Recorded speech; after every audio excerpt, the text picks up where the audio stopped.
Jed, anong reaksyon ni VP Duterte doon sa sinasabing mahigit 200 na ang mga kongresistang susuporta umano sa impeachment laban sa kanya?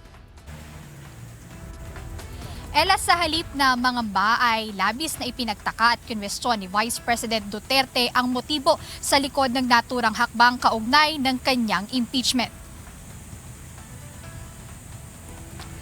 Nakarating na kay Vice President Sara Duterte ang impormasyon mayroon ng lagpas 1/3 o kinakailangang boto ng House of Representatives para maipadala na sa Senado ang articles of impeachment niya. Base sa pahayag ni Bicol Saraw Party List Representative Terry Ridon, House Justice Committee member, umabot na sa 215 ang bilang ng mga kongresistang susuporta sa impeachment ni VP Duterte.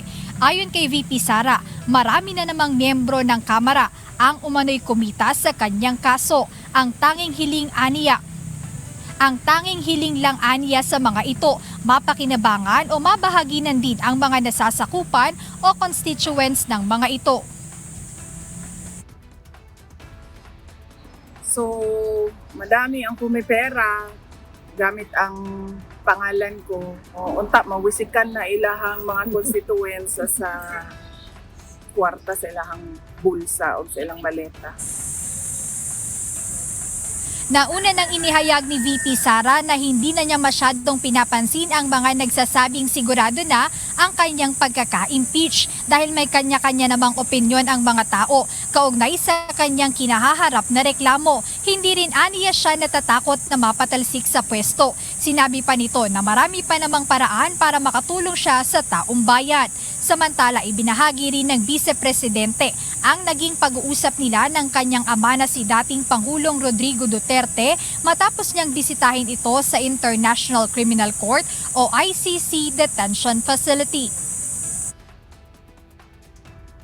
At sabi niya na yung nandoon siya sa loob, yun ay sakripisyo na daw.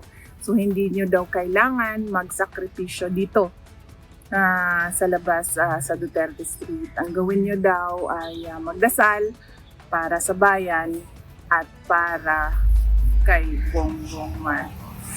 Kasi tinanong niya ako kanina, sabi niya kung nandito pa rin ba daw kayo.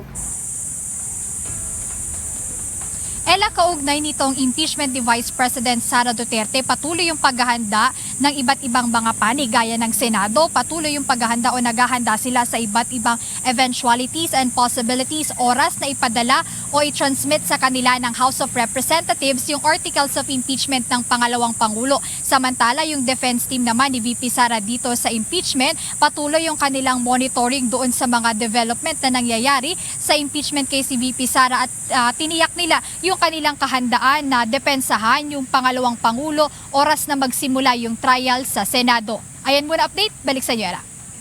Maraming salamat, Jed Neresina.